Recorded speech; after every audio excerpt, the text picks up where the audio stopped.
Assalamualaikum warahmatullahi wabarakatuh. Alhamdulillahirabbil alamin wassalatu wassalamu ala asyrofil mursalin sayyidina maulana Muhammadin wa ala alihi washabihi asmain amma ba'du. Idul Adha itu dari kata id itu kembali banyak nikmat atau terulangnya nikmat-nikmat yang diberikan oleh Allah Subhanahu wa taala. Kemudian Al-Adha ini banyak yang mengatakan terkait dengan ibadah penyembelihan kurban, disebut Idul Adha atau Idul Kurban. Saya cerita sedikit tentang sejarah Idul Adha.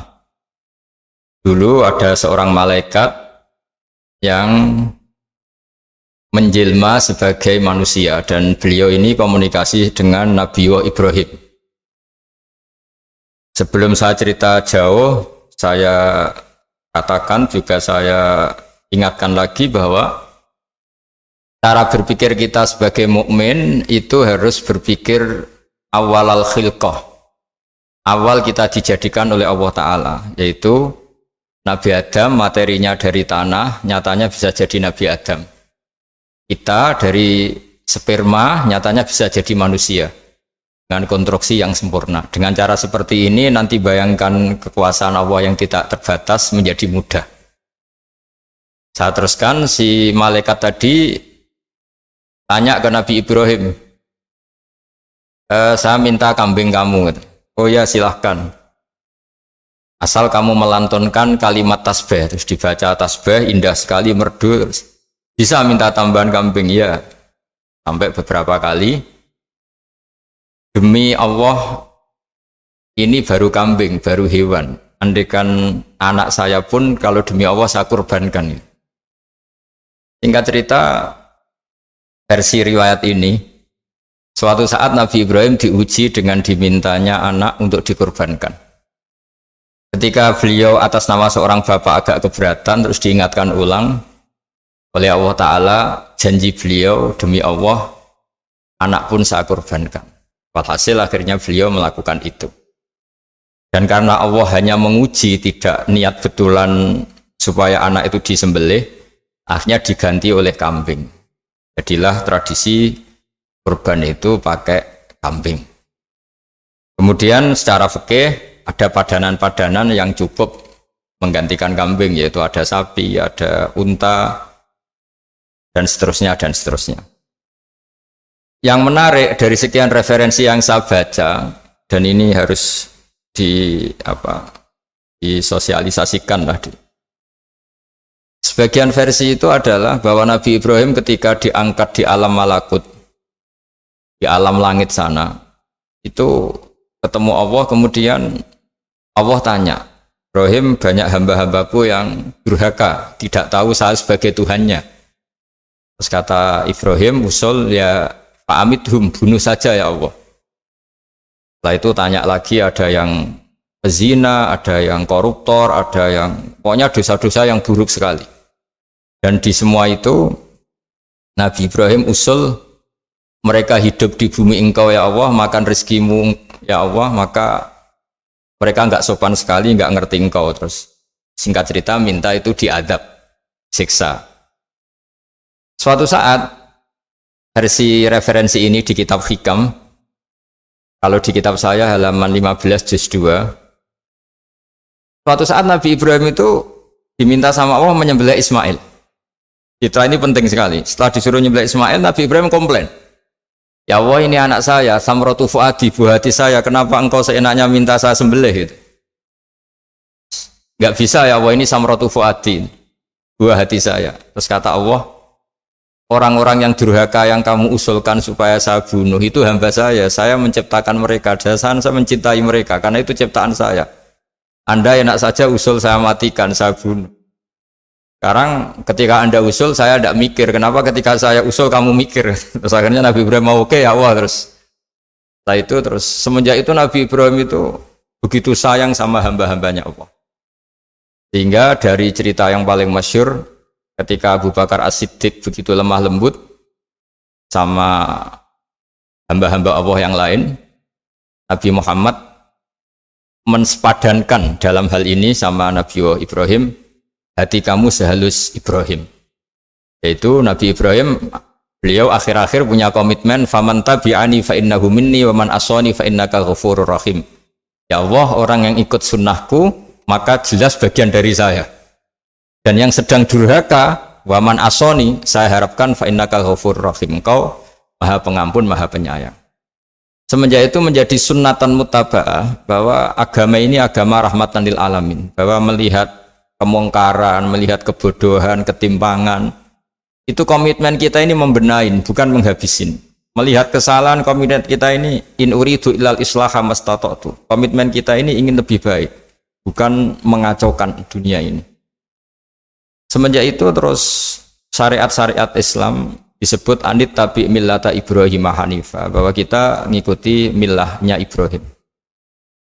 Sebab itu kemudian setelah ini menjadi sunnatan mutaba'ah, bahkan banyak ulama yang berpendapat ketika Rasulullah SAW Mi'raj, itu dari sekian Nabi Ulul Azmi yang nggak ketemu itu Nabi Nuh.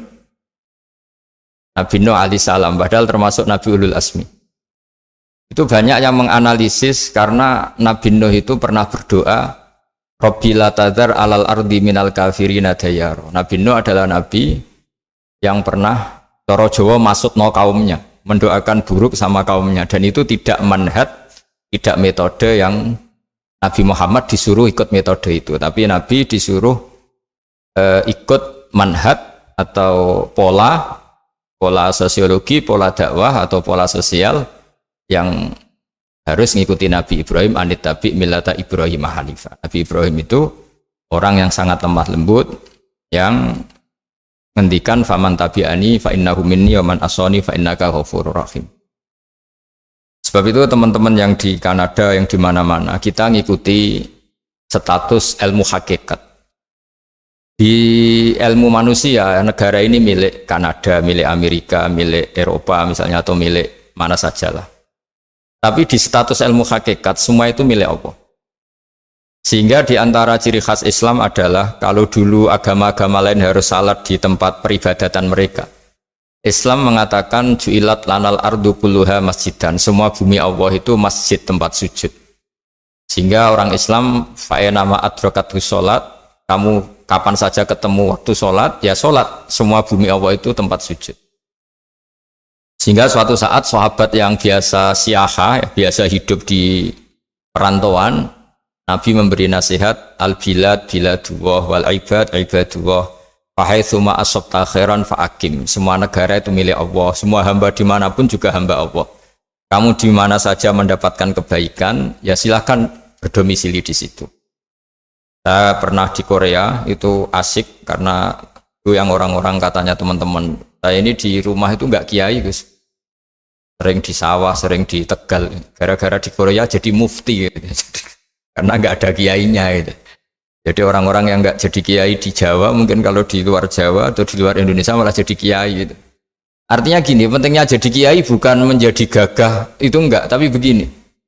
Dulu bawaannya rakyat itu kan kalau ke masjid komplain, ada masjid bocor, kayak ada keran yang kurang baik.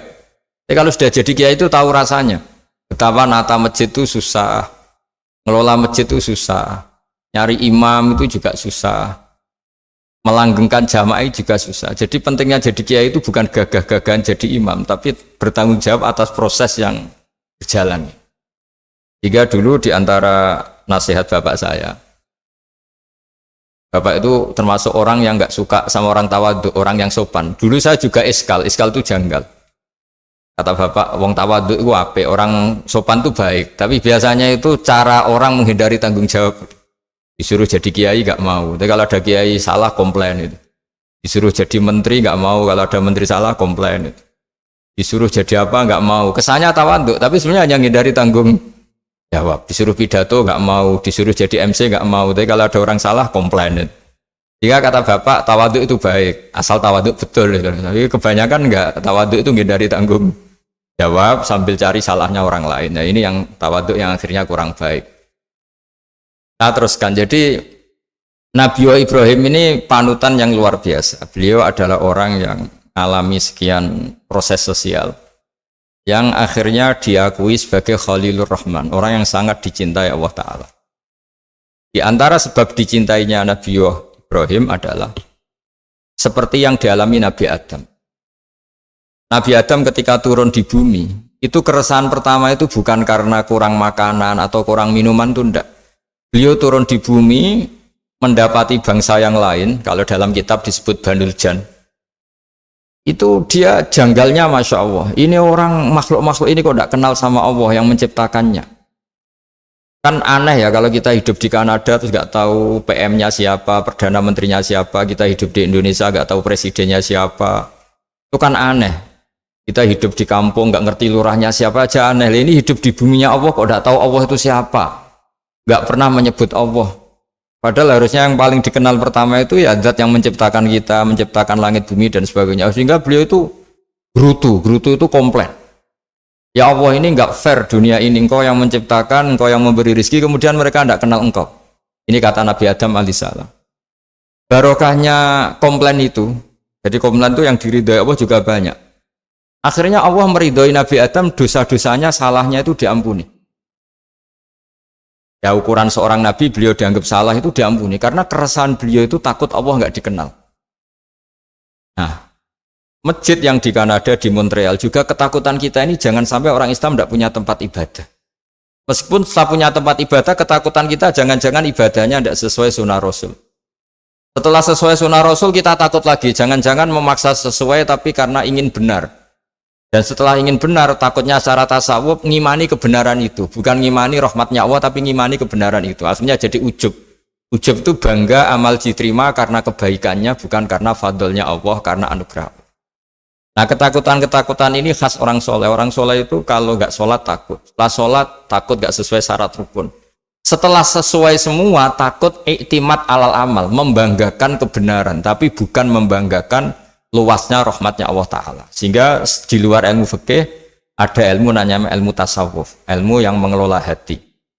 Jadi ibarat orang itu, kalau yang paling masyhur dalam cerita-cerita orang sufi, ada orang sudah masuk surga karena tidak pernah dosa sama sekali. Ini cerita-cerita yang melegenda di dunia tasawuf. Tanya Allah, kenapa kamu masuk surga? Karena saya taat terus ya Allah, nggak pernah maksiat sama engkau. Berapa lama kamu hidup di dunia? 80 tahun. Ya sudah, karena taat kamu 80 tahun, ya surga kamu 80 tahun. Ya komplain, ya Allah katanya surga selamanya. Kenapa ini hanya 80 tahun? Yang selamanya itu rahmat saya. Kalau amal kamu kan terbatas 80 tahun, maka balasannya hanya 80 tahun. Nah, semenjak itu beliau sadar, oh ya Allah, masuk surga itu fadlmu, anugerahmu, amal saya tidak ada bandingannya dengan surgamu. Nah, ini jadi sehingga keyakinan ahli sunnah wal jamaah di antara ciri khasnya adalah masuk surga itu karena fadlnya Allah, karena anugerahnya Allah. Maksudnya itu oke, kita amal, tapi amal kita tetap terbatas. Tidak memberi kontribusi pada kerajaan Allah, pada kedikjayaan Allah sebagai Tuhan. Yang tidak terbatas adalah fadlnya Allah Subhanahu wa Ta'ala.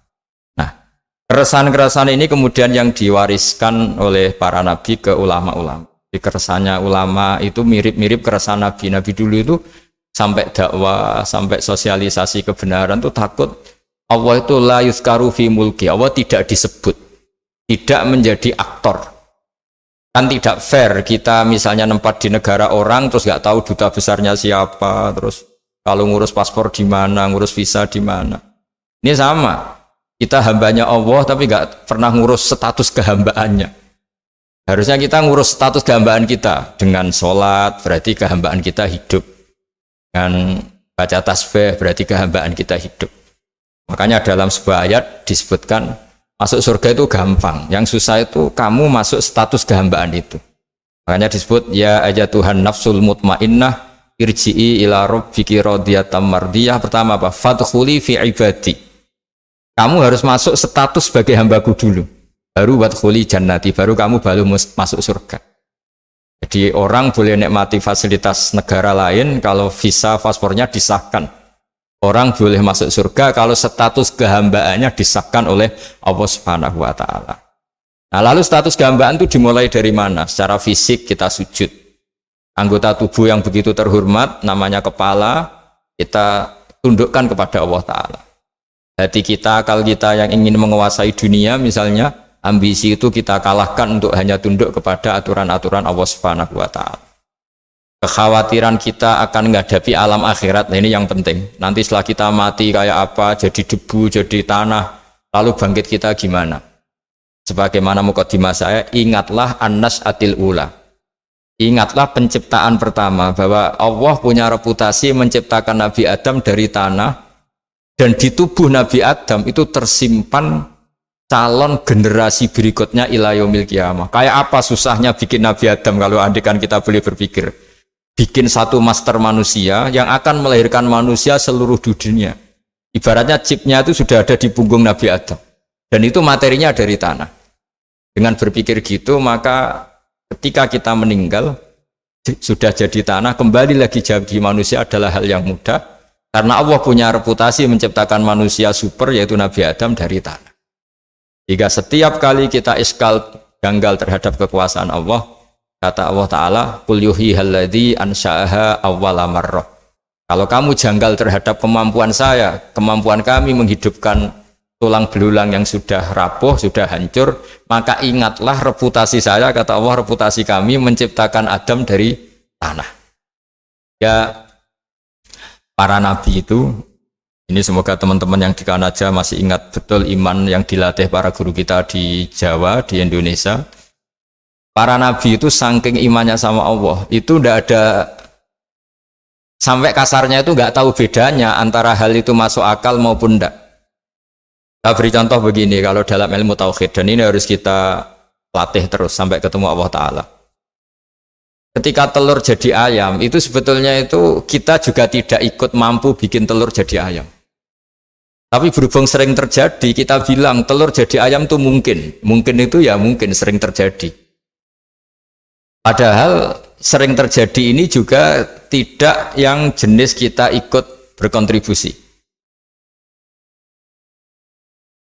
Lalu ketika sering terjadi ini kita bilang itu mungkin.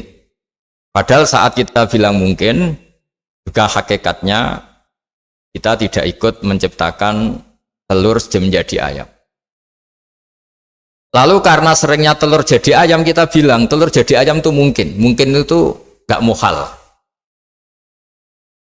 Begitu juga bebijian, nanti jadi pohon besar yang rindang, yang berbuah, kita katakan mungkin. Kenapa kita katakan mungkin? Karena itu sering terjadi. Oh, kita pun tidak ikut menciptakan biji jadi pohon besar, telur jadi ayam. Artinya apa? Zaman sesuatu itu sering terjadi, kita pun sebetulnya tidak pernah ikut menciptakan. Hanya menyaksikan sering, terus kita bilang itu mungkin. Tapi kita tidak memberi kontribusi sama sekali. Semua itu karena kudrohnya Allah, kemampuan Allah. Lalu ketika ada orang yang bilang batu ini bisa melahirkan unta, kita bilang muhal, batu itu tidak mungkin melahirkan unta. Tapi kalau seorang nabi itu nggak tahu bedanya antara batu melahirkan unta dengan indukan unta melahirkan unta. Karena nabi-nabi itu makomnya sudah sangat tinggi. Ketika unta induk melahirkan unta juga tidak atas kemampuan unta induk. Unta induk tidak punya kemampuan menciptakan unta. Juga karena kudrohnya Allah Ta'ala. Sehingga kalau batu mengeluarkan unta juga mungkin kalau Allah menghendaki. Hingga ketika Nabi Soleh diminta kaumnya, apa bukti engkau Nabi? Tunjukkan ayat kalau engkau Nabi. Yang kamu minta apa? Seekor unta keluar dari batu besar ini. Nabi Soleh dengan entengnya berdoa sama Allah dan keluarlah unta keluar dari batu. Nah itu makom yang paling tinggi. Makom paling tinggi itu kita mendudukkan Allah sebagai zat yang tidak terbatas kudrohnya. Hingga para nabi itu terus punya mukjizat. Nah mukjizat itu mengingatkan ulang bahwa Allah itu tidak terbatas kemampuannya. Bagaimana unta keluar dari batu besar zaman Nabi Soleh, zaman Nabi Muhammad air keluar dari jemarinya Rasulullah SAW, Nabi Ibrahim dibakar tidak mempan, tetap sehat, tetap bugar. Karena semua ini sebagai bukti bahwa kudrohnya Allah tidak terbatas. Nah, iman-iman seperti ini harus kita jaga. Apapun rasionalitas kita, dan meskipun kita selalu rasional, tetap menyisakan iman bahwa kudroh Allah itu tidak terbatas. Sehingga ketika ada cerita kematian orang soleh itu ditangisi langit dan bumi, kita tidak usah iskal, tidak usah jangkal, masa bumi bisa menangis? Karena kita yang sekarang bisa nangis adalah materinya dari tanah, materinya dari bumi. Terus iman ini kita jaga sehingga kalau kita yasinan, Masih ingat Allah kalau mengingatkan kudrohnya yang tidak terbatas, manusia disuruh ingat qul yuhyyihalladzi ansha'aha awwala marrah. Kamu harus ingat bahwa Allah itu yang menghidupkan kamu, menghidupkan semuanya ketika kamu belum menjadi seperti ini. Jadi intinya itu kita ingat meskipun telur itu lazim jadi ayam, tetap tidak karena kudrohnya ayam itu, tapi karena kudrohnya Allah.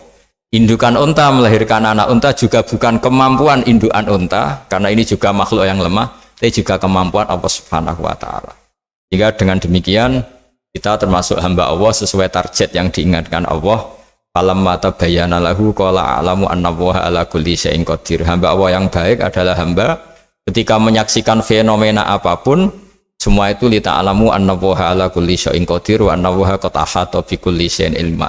Apapun di alam raya ini, semuanya itu bukti bahwa Allah ala kulli syai'in qadir, Allah kuasa dan Allah meliputi semua makhluknya dalam pandangannya, dalam pantauannya. Jadi saya mohon teman-teman yang di Montreal, yang di Kanada, juga di manapun harus ingat status hakikat bahwa al-bilad biladullah wal ibad ibadullah fahaitsuma asabta khairan fa'akim. Negara hakikatnya milik Allah, semua hamba juga milik Allah. Di mana saja kamu berada dan menemukan kebaikan, silahkan hidup di situ.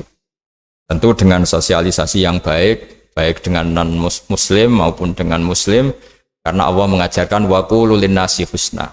Ajaran Islam adalah rahmatan lil alamin, rahmat bagi semua. Tentu tidak henti-hentinya kita menjelaskan kebenaran yang diinginkan oleh Allah Subhanahu wa Ta'ala. Saya kira demikian, karena juga ini di sini sudah malam. Jadi saya mohon maaf mungkin tidak bisa ikuti tanya jawab, karena di sini sudah malam, malah kita habis takziah saya karena ya ada mas saya yang sudah sepuh sekali wafat, terus tadi barusan datang, jadi mohon maaf tidak mengikuti acara mulai pertama.